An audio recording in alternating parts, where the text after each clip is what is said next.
Morning, everybody. All right, couple quick announcements as we get going here.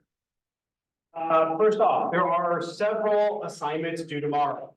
So we have a pre-lab quiz on Brightspace that is up that you guys should be doing. I think, is that number 6 or number 7? I can't remember. It's 6 or 7, whatever the latest one is. And then that is going to be over the activity we're going to be doing tomorrow, which is kind of like human impacts on the ecosystem. It's a mock case study of how human activity can impact ecosystems. And that's a topic we're going to start discussing in more detail here a little bit later on in the class over the next couple of lectures. So pre-lab on Brightspace to do. You have the t-test. Statistics assignment. Again, that is up on Brightspace. That is available for you guys to do with that t-test statistics assignment. It is basically gives you a mock data set that you have to run a t-test on, but then you have to interpret that t-test and answer some questions about it. And then that is going to be submitted as a Word document to a Dropbox on Brightspace. But that assignment's up on Brightspace. It's been up all week, and then it's ready for you guys to do. The other thing, though, is your poster rough drafts are due tomorrow then as well. And again, you turn those into a Dropbox on Brightspace if you have not already. So make sure that you're working on those posters. Make sure that you're also thinking about the t-test goes and onto the posters and how to put that onto there appropriately then too. Questions about any of those? Yeah. Can we include a figure about t-tests into our poster over? That's not what you guys should be doing with the t-test is it should be incorporated into your conclusion section. And the way you do it is you're not getting fancy. You don't have to include a separate section for statistics. I don't want a separate section for statistics. I want it integrated into the conclusion section.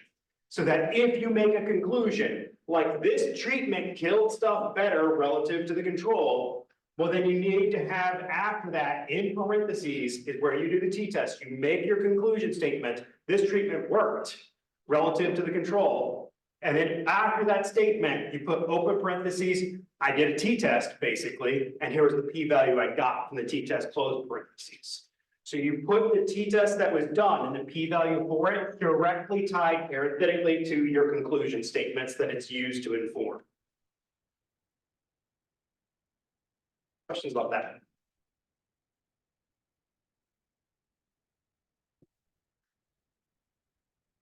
All right. That is for today, for Tuesday. Wednesday, I think I'm going to have a Brightspace quiz for Wednesday. So this is all for Tuesday.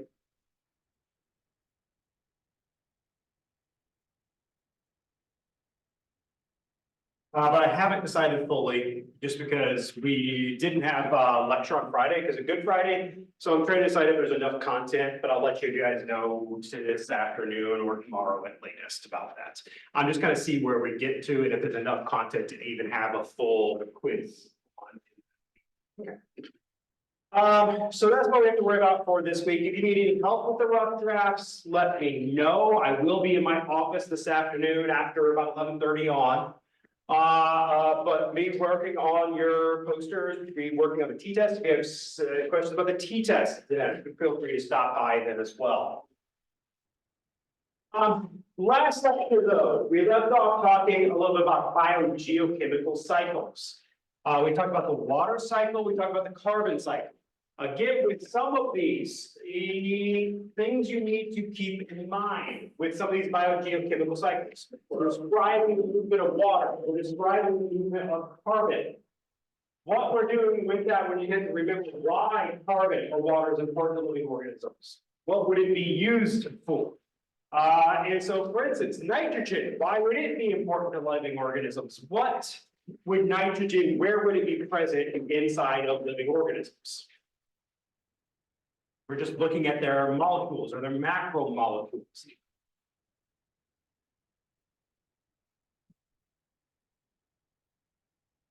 So yes, you have in nucleic acids, they're composed of nucleotides, but in nucleotides, you have nitrogenous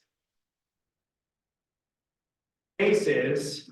You have the A, T, C's, and G's in things like DNA and RNA. So you have nitrogenous bases in the nucleic acids. So you need a lot of nitrogen for things like DNA or RNA then, because they're called nitrogenous bases for a reason. They have nitrogen in them. Any other type of macromolecule have a lot of nitrogen in it. Yeah, there is nitrogen in the amino acids of proteins. And so they're called amino acids because an amino group is a NH3 group, for instance.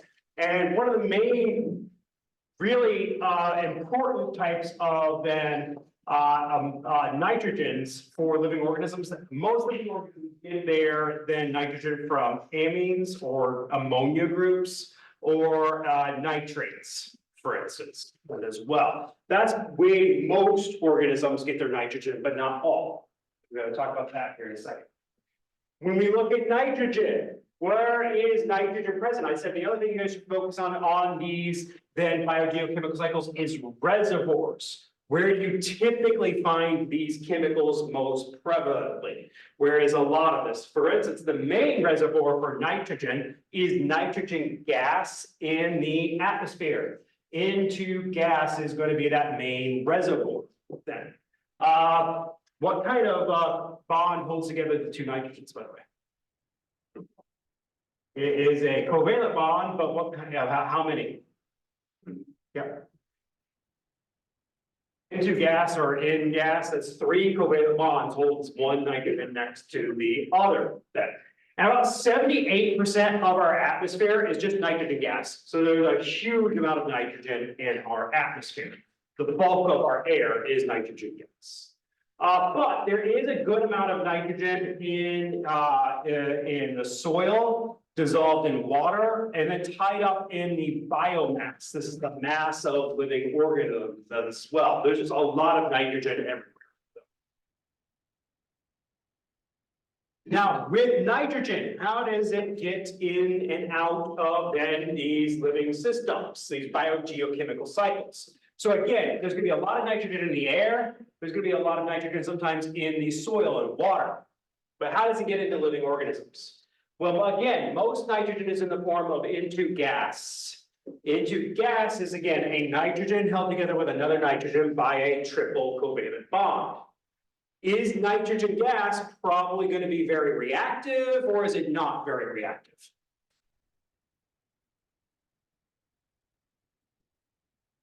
Not going to be very reactive. Covalent bonds are very strong bonds, right? Covalent bonds are very, very strong bonds.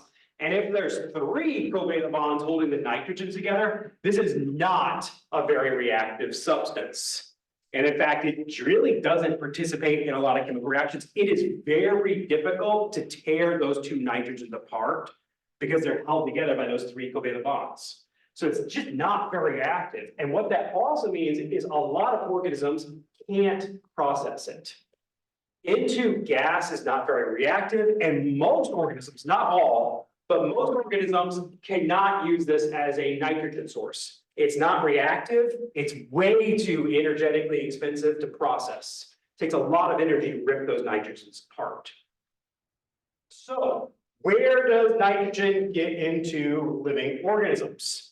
Well, it's usually nitrogen gets in the form not of nitrogen gas, but of things like ammonias or nitrates, I just said. These are more reactive versions of nitrogen. These are ones that are easier for living organisms to process. So for instance, plants, they'll take up nitrogen in the soil, but they're usually taking it up in the form of nitrates or ammonias, is how they're using it then, for instance. Fertilizer is got nitrate in it. That's the version of nitrogen that's in there. But where do you get ammonias and nitrates from? Well, there's a couple processes out in the environment that can make ammonias and nitrates. For instance, volcanic eruptions will convert a little bit of nitrogen gas into ammonias and nitrates. Lightning strikes can make a little bit of that nitrogen gas tear it apart, and it can form some things like some nitrates and ammonias from that. That's about it. So you can have some things like lightning or volcanic eruptions or a few other things that can create these. That does not create a lot of ammonias or nitrates though. And in actuality, it turns out there are some biological organisms that can directly process nitrogen gas. So there is a process called nitrogen fixation. And nitrogen fixation, this is the biological, living organisms do it, conversion of nitrogen gas into ammonias. With that being said, only certain species of prokaryotes can do this. Animals can't do nitrogen fixation, plants can't do nitrogen fixation. Protists can't do nitrogen fixation, for instance. Fungi can't do this. So none of eukaryotes can do this process. Only a few select species of some bacteria and some archaea, some of the prokaryotes, can do this. So it's strictly a prokaryotic species process that can do nitrogen fixation, but not all prokaryotes, just a few. Why only a few? Because it requires a nitrogenase enzyme. So it requires an enzyme called nitrogenase to do this process, and only those species that possess nitrogenase, and again, it's only a few select species, can do this process. The other thing, though, is it is extremely energetically expensive. To tear apart one nitrogen gas and make one ammonia, you have to spend the equivalent of 4 NADPH molecules and 18 ATP molecules. This is not cheap. That's a lot of cellular free energy that's being used to drive this process to just make a ammonia, for instance. Then. So it's energetically very, very expensive. Now, with that being said, it's also not only extremely energetically expensive, it's extremely important from a ecosystem, ecology standpoint. 99% of the nitrogen you currently have in your body came from a prokaryotic species that fixed that nitrogen. Most of the nitrogen that is in living organisms comes from these nitrogen fixer bacteria or archaea, these nitrogen fixing prokaryotes. Some of those abiotic processes like lightning or like those volcanic eruptions, yeah, it makes a little bit of things like ammonias, but not very much. And not enough nitrogen for all the living organisms on the planet, not even close. So most of the nitrogen that's in your body came from a prokaryote at some point that did nitrogen fixation. And then it gets passed through biological systems. Questions about that? So the nitrogen cycle, bacterially converted nitrogen. So bacteria that do nitrogen fixation, they will remove into gas from the air. But then it fixes that nitrogen into biological systems and things like food chains. So that those nitrogen compounds from the nitrogen fixers, well, something comes along and eats a nitrogen fixer. Well, now that nitrogen makes its way into whatever ate it. Or that nitrogen fixer dies. It releases those nitrogen compounds into the surrounding soil. So those nitrogen compounds will make their way from nitrogen fixers into either the environment or into other organisms that say, for instance, eat them. Now, there are a lot of different nitrogen fixers. So this is just kind of a list of where you might find a nitrogen fixer. There's a lot of bacteria that just live in soil that are nitrogen fixers. There's a lot of bacteria that live in aquatic environments, in water, and that are nitrogen fixers. For instance, many species of cyanobacteria, photosynthetic bacteria, are also nitrogen fixers, and many of them live in the soil, many of them live in the water. For instance, different species in different areas. You can find nitrogen fixers associated with legume plants. So legumes are certain types of plants. What they do is they form a symbiotic relationship with nitrogen fixing bacteria. So in the legume plants, on their roots, they have these what are called rhizobial root nodules, but inside these are nitrogen fixing bacteria, for instance. And what ends up happening is the bacteria fixes nitrogen and they share some of that nitrogen with the plant. The plant fixes carbon dioxide, and makes it into sugars, and it shares those sugars with the nitrogen fixers.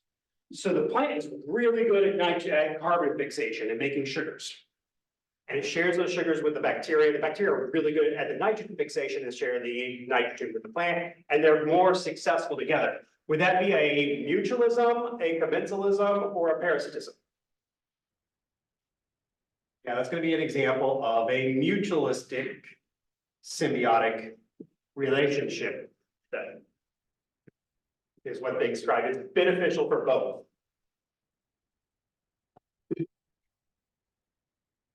There's a lot of decomposers that sometimes some decomposing bacteria that are also nitrogen fixers, and they can fix some nitrogen into areas then as well.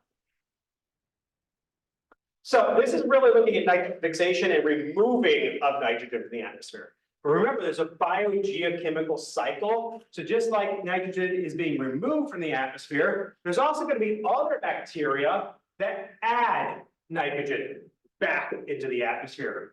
So there are some other bacteria that consume some organic nitrogen sources like amino acids and some other things. And they will actually process those, but in the process of doing that, they make nitrogen gas as a waste product then as well. These are called the denitrifying bacteria or the nitrifying bacteria. There's a couple different categories, but these bacteria make into gas as part of their metabolism. So these guys, nitrifying bacteria, denitrifying bacteria, they are going to be adding into gas back into the atmosphere. But again, the nitrogen fixing bacteria, these are going to be removing nitrogen gas out of the atmosphere, but this creates, again, a cycle.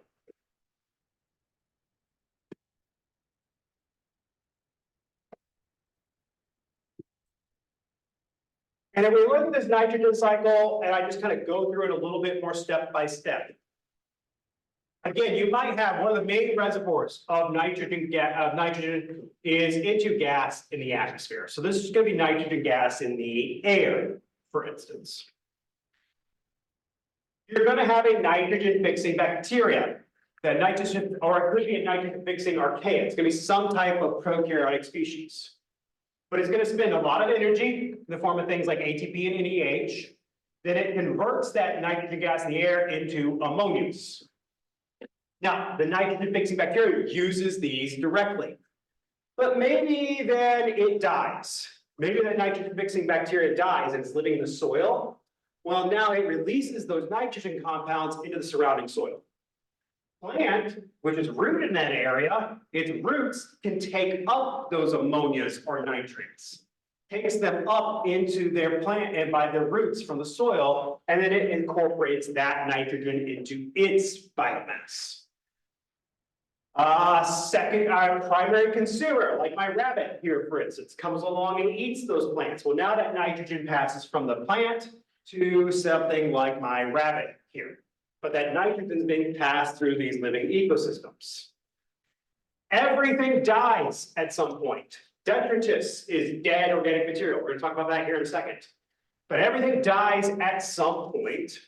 And then you have things like that nitrogen compounds make their way back into the soil. But then maybe a denitrifying bacteria is in that area and it's eating things like ammonias or it's eating things like amino acids. But again, it is then going to make nitrogen gas as part of its metabolism, and that adds the nitrogen gas back into the atmosphere. And we got a biogeochemical cycle here. Questions about that?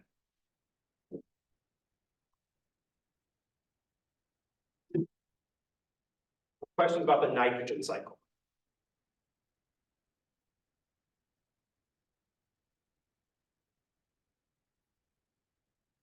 All right, last biogeochemical cycle we're going to talk about is phosphorus cycle. Phosphorus. We find a lot of phosphorus mostly in the form of phosphates, PO4 then. So phosphate is going to be the most important form of phosphorus when it comes to living organisms. But you find phosphates in nucleic acids. You got the sugar phosphate backbone of DNA or RNA. You need a lot of phosphate for energy storage molecules like ATP, adenosine triphosphate. It's got 3 phosphates on it. You get a lot of phosphate on things like phospholipids. Where do you find phospholipids inside of cells? Yeah, the membranes are made up of a phospholipid bilayer. So you have phosphates are a component of a phospholipid, for instance. So you have the organisms need a lot of phosphate for different macromolecules and structures inside the cell. Phosphorus cycle. Remember, something like water. You can have water vapor in the air. So it has a gaseous phase. It can move around quite a bit from one part of the earth to a completely different part of the earth. Oxygen gas, carbon dioxide gas, nitrogen gas. Gases are highly mobile.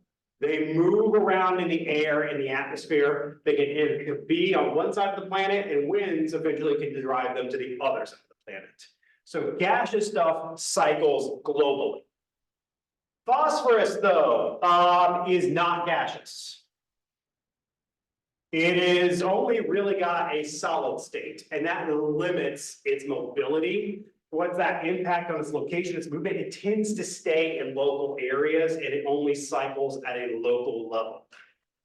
So it stays in one spot, it cycles in that one spot is what tends to happen. You find phosphorus reservoirs though. This is things like rocks, especially sedimentary rocks of marine origin. That means rocks that come from the ocean areas. Those tend to have a lot of phosphate in it. The oceans themselves can have a lot of phosphate dissolved into there sometimes, or at the bottom more likely. And then also other living organisms. There's a lot of phosphate tied up in other living things. So those are going to be some of the main reservoirs of phosphorus. But typically, if you have things like rocks of marine origin, they weather as they get broken down by things like wind or rain. That releases the phosphorus that's in the rocks and it makes its way into the groundwater. And then as that phosphorus is in the water, it gets drank and taken up by living organisms, either plant roots, could be in groundwater, or just organism drinking from a stream, for instance. But they're going to be taking up phosphorus. You take up a lot of phosphorus, though, when you eat other living organisms as well. There's a lot of phosphorus tied up in living things. But those can then also make their ways into soils. They can make their ways into aquatic environments, but it usually is cycling at mostly just a local level in a local area.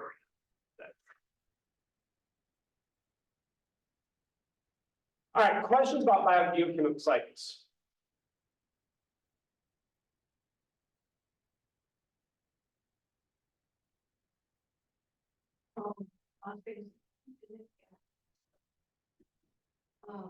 Is it like marshmallow? It moves yeah, it's a lot harder. If it doesn't have a gaseous state, it only moves small amounts of time and mostly just in a local level. It's not going to move large distances.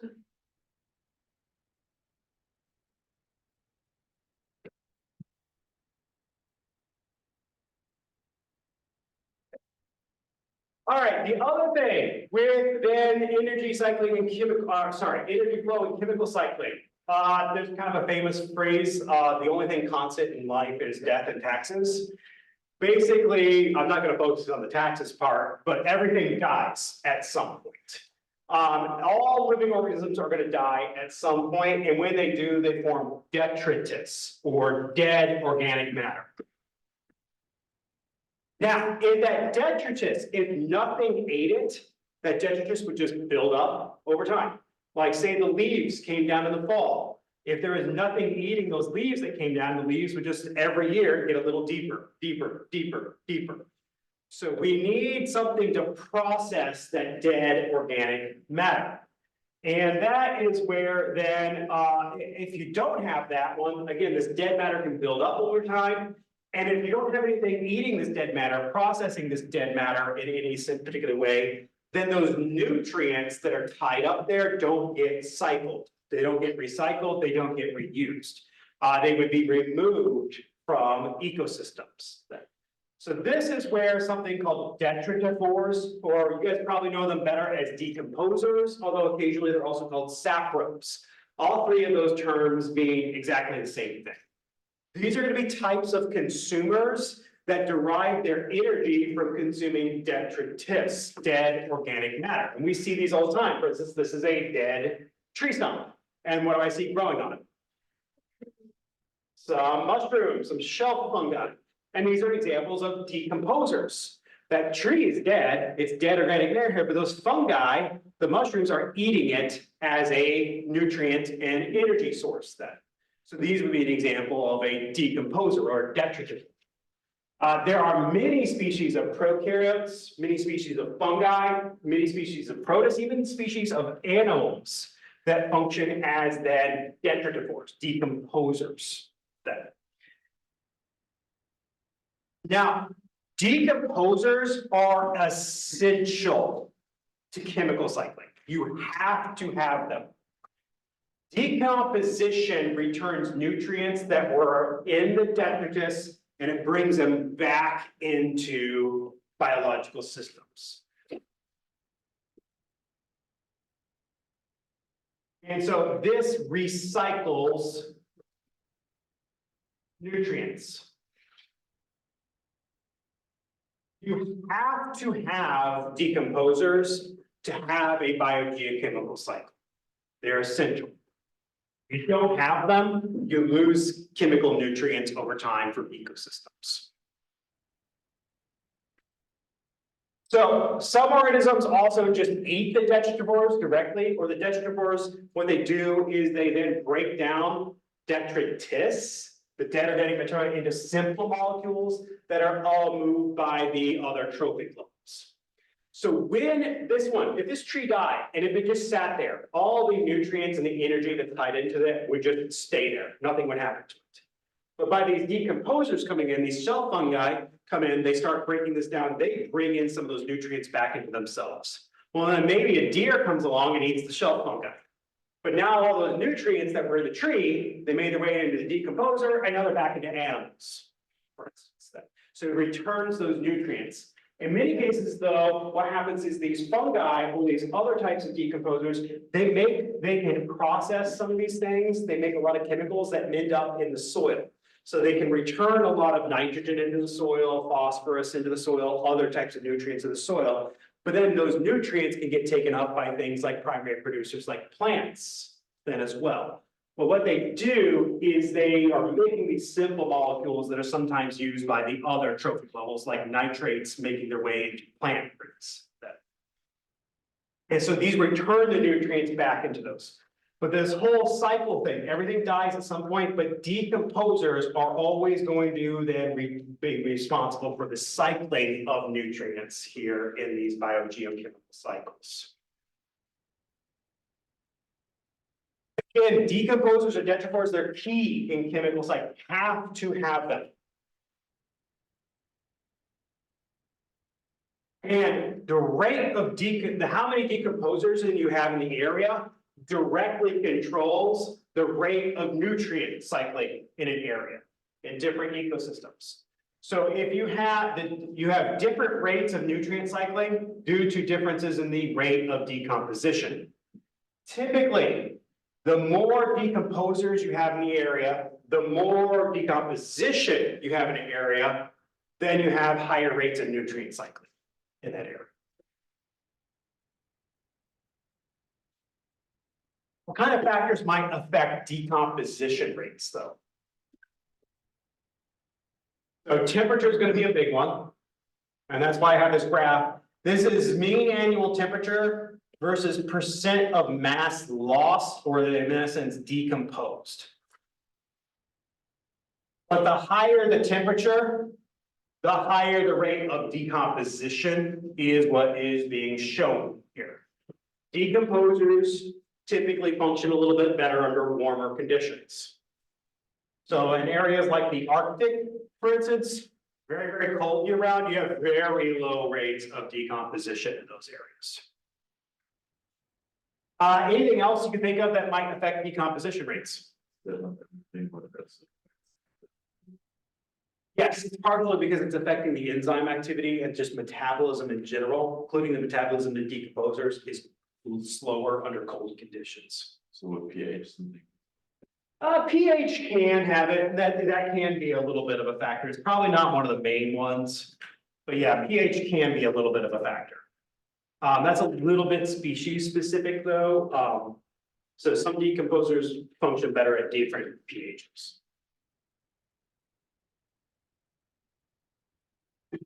Mushrooms are often decomposers. Where do mushrooms like to grow?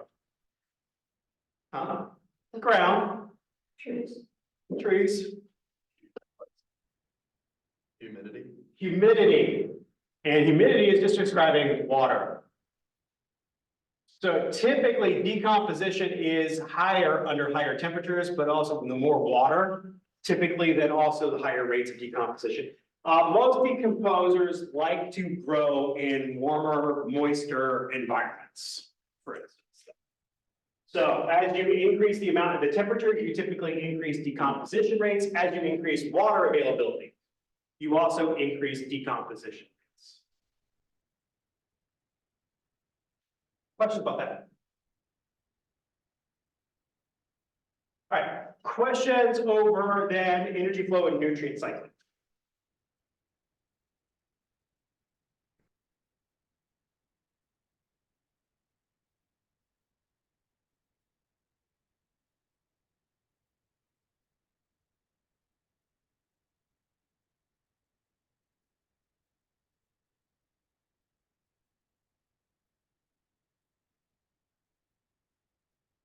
Question for you guys. We've talked a lot about trophic levels. We've talked about things like trophic efficiency. We've talked about things like how energy flows through ecosystems, how chemicals cycle through ecosystems. Which trophic levels are absolutely essential for biogeochemical cycles? You have to have them. You have to have primary producers. Why do you have to have primary producers? Because those set the energy budget of an ecosystem. Those are the ones that do the whole original energy harvesting from things like sunlight, and then they fix carbon into organic carbon molecules. So you have to have primary producers. Those form the base of the energy budget of every single ecosystem, whether or not we're talking about photoautotrophs or chemoautotrophs. But again, producers are also autotrophs. Any other trophic levels that are essential in areas? Plants are going to be just fine without a primary consumer around? Yeah. Yep. And you actually don't need a consumer at all. You don't need primary consumers. Yep. You have to have decomposers of some type as well. Plant dies. If you don't have a decomposer, that plant material, the energy and the nutrients in it just sits there for forever instead of getting processed and returned back in. So you have to have primary producers, you have to have decomposers to have biogeochemical cycles. You don't have to have anything else though. You don't have to have primary consumers or secondary consumers or tertiary consumers in areas for biogeochemical cycles to still happen. Questions about that?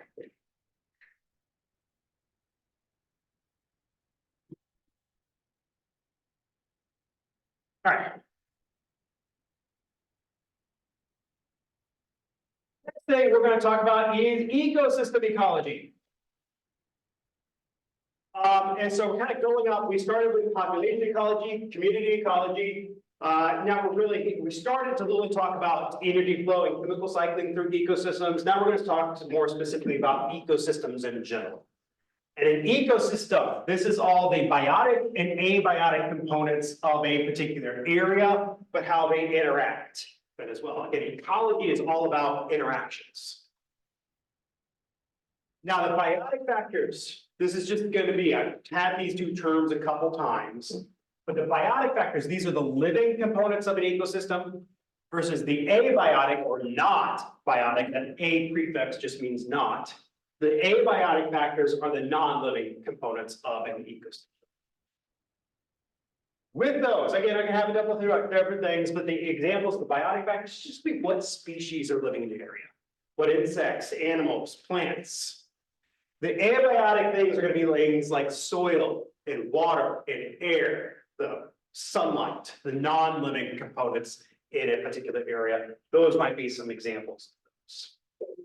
A lot of times, though, when we're looking at ecosystem ecology, we're also going to be concerned with climate. Climate or macroclimate, as it's usually really meant. This describes the weather conditions that prevail in an area over long periods of time. What is the normal prevailing weather conditions in a particular area? But this could be how much sunlight does an area get? What's the average temperature in that area? Or how does that temperature vary over time in that area? How much water precipitation does an area get per year? Is it windy? Is it not very windy, for instance? What's the wind patterns in an area? What's the soil and rock composition in an area? But then it could be things also like some secondary factors like how often do you have fires in a particular area?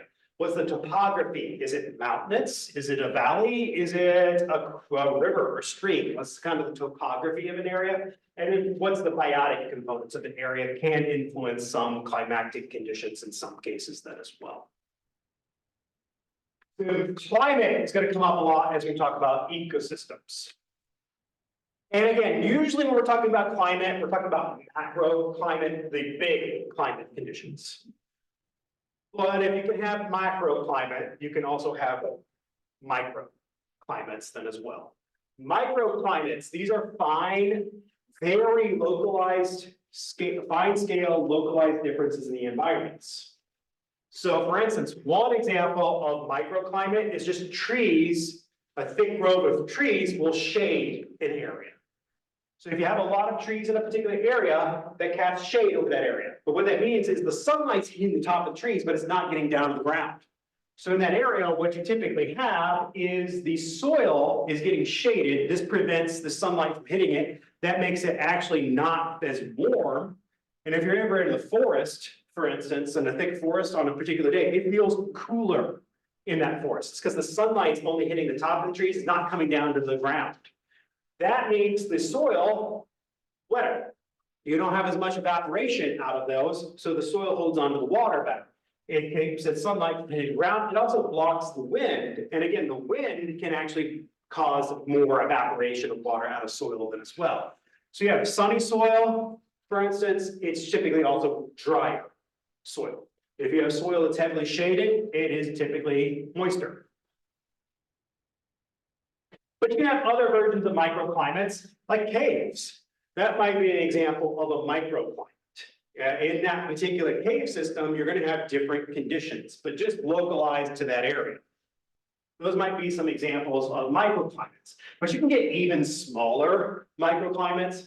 Anytime you have some type of small scale alteration of light availability, moisture availability, wind patterns in a particular area, you have microclimates. So for instance, if you guys found a nice big rock out in the environment and you picked it up, what would you find underneath it? A lot of insects, maybe some worms, a lot of other stuff. The rock blocks the sun. Underneath that rock is a lot more moisture. because of that, and you tend to find these insects that like moist environments, like for instance, those little roly-poly pill bugs or other stuff, you tend to find a lot of stuff underneath that rock in that microclimate. That might be another example of that. Questions?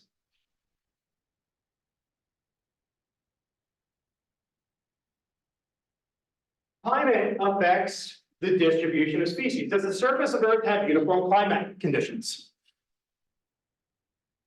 No. If you go to someplace like Iowa, we get a nice good amount of snow in the winter. You go down to Florida, and for instance, you almost never see snow in parts of Florida in the middle of the winter. Okay, so you have the different climate conditions. Well, can all species thrive no matter what environment you place them in? No. And I mean, there's some extreme conditions, like where do frogs like to live? Lakes. Can you put a frog in ocean water? Frogs like to live in aquatic environments, but freshwater aquatic environments. It turns out salt water kills frogs, for instance, and that's why you never find frogs hardly ever on oceans, ocean islands, unless somehow they got there from a human bringing them there. So they can't survive salt water. So you can't have species thriving in just any particular environment. Kangaroos in Australia, you tend to find them in more of the central portions of Australia, the outback. They like the warmer conditions, drier conditions. You don't tend to find them along the ocean coastlines, for instance. They prefer certain conditions in certain areas. That being said, actually kangaroos are really good swimmers. Anyways. Someone just say that earlier? You go, okay. It's not that you never find them, but they can swim. All right. And that was my pattern here. You guys kangaroos in the next slide. But again, this is an example of what is called biogeography. You tend to find kangaroos in certain areas of Australia where they're more the central portions. They prefer more the drier, warmer climates that are away from the ocean coastlines. The coastlines of Australia near the ocean, they have their climate moderated by the ocean water. The ocean water is cooler, and it keeps the coastal regions of Australia, if they're near the coast, cooler then as well. It's a lot harder as you move into the coast. Actually, that's the same way with California. If you're living in someplace like Los Angeles or San Francisco, it's pretty mild year-round because they're right on the ocean. But if you go into the eastern parts of California, it gets crazy hot, especially in the southern parts of California. There can be, you go about 50 miles inland, and there can be a 10 to 15 degree difference in terms of the temperature.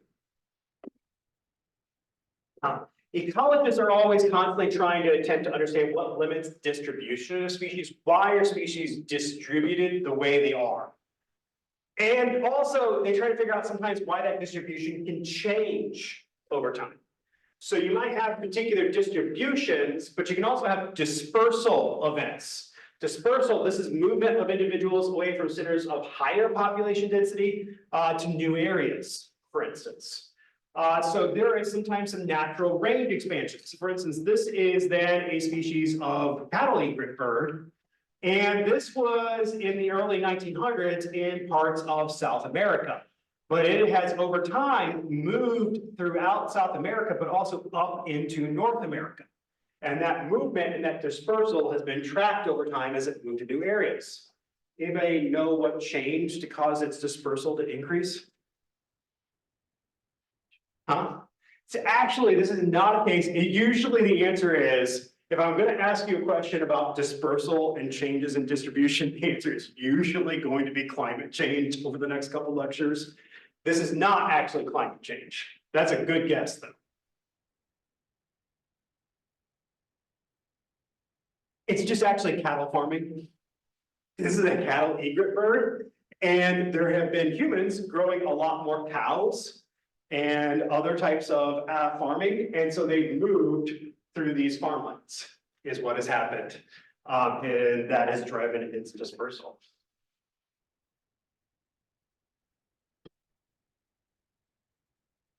So this, though, is the current and predicted range of beech trees in the eastern US.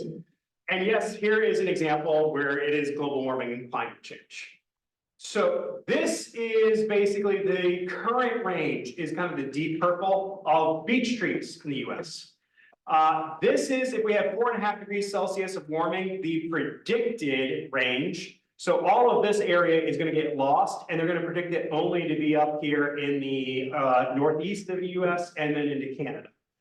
And so this is where it would overlap, but this is, they would move into a new area here. And this is with 6.5 degrees. Now you'd only find it really up in Maine, Canada, for instance. Beech trees do not always do the best when it is very, very, very warm year round. And so this is kind of the predicted ranges of these beech trees and their movements over time with different types of global warming. This is this has actually already been seen. So this is, anybody ever heard of like plant zones?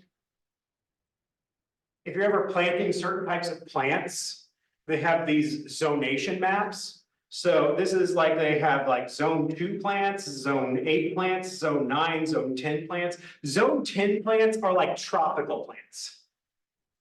They only do well when it is hot all the time. Okay, they are plants that basically evolved in things like equatorial jungle regions, and they really only are exposed to hot conditions, and they only do well in hot conditions. Well, this is zone 9 plants are like, again, prefer really hot conditions, but maybe not quite that much. Zone 2, 3, 4, 5, say, for instance, Iowa here in the 1990s, really you were looking at growing either zone 4 or zone 5 plants, and these were types of plants that grew, did overwinter well, for instance. Well, this is a zonation map of 1990 versus 2015. And what you can see is all of these zones have pushed northward. Every single zone has gotten pushed a little bit northward over time. So again, Iowa, for instance, was half zone 4 and half zone 5. Now it's pretty much just all zone 5. And these zonation, these plant zones have changed, and it's largely due to warming climates, global warming and climate change that has pushed a lot of these. For instance, you didn't actually even be able to really grow much corn in Minnesota. It was actually not long enough, it wasn't warm enough to grow corn. It wasn't a long enough growing season, wasn't warm enough. Now that farmers grow corn in Iowa all the time, is what has happened. Questions about that?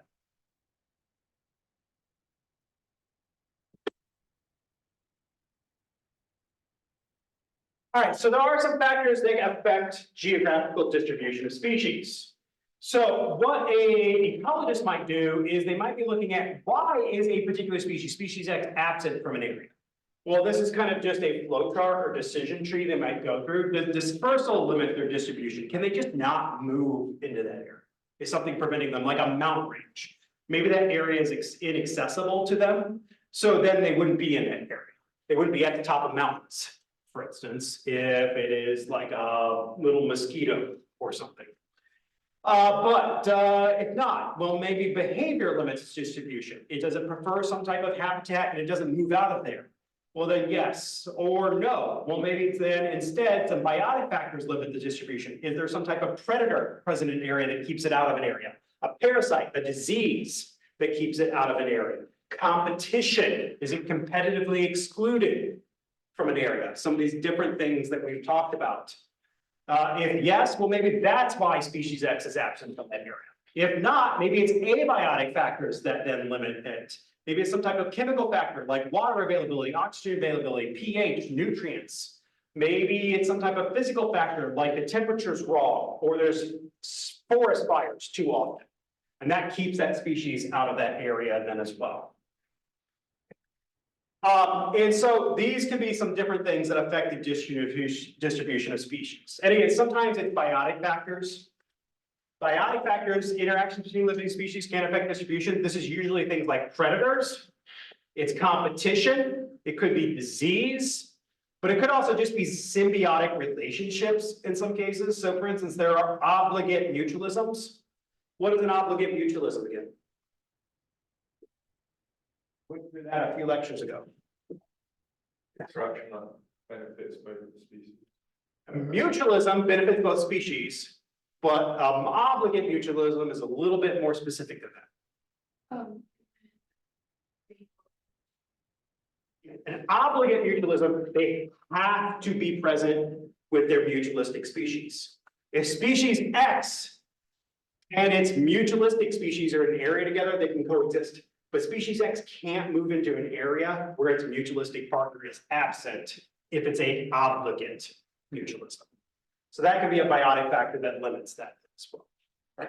We're gonna pick up with that, but we're gonna keep talking a little bit about the distribution of species a little bit more. And really talking about flora of producers versus fauna, the consumers. And also start talking a little bit about then what causes climate. And then we'll talk about different ecosystems having different climates and some of the characteristics of different ecosystems. Next lecture, we'll talk about terrestrial ecosystems. Probably then on Friday, we'll talk about aquatic ecosystems.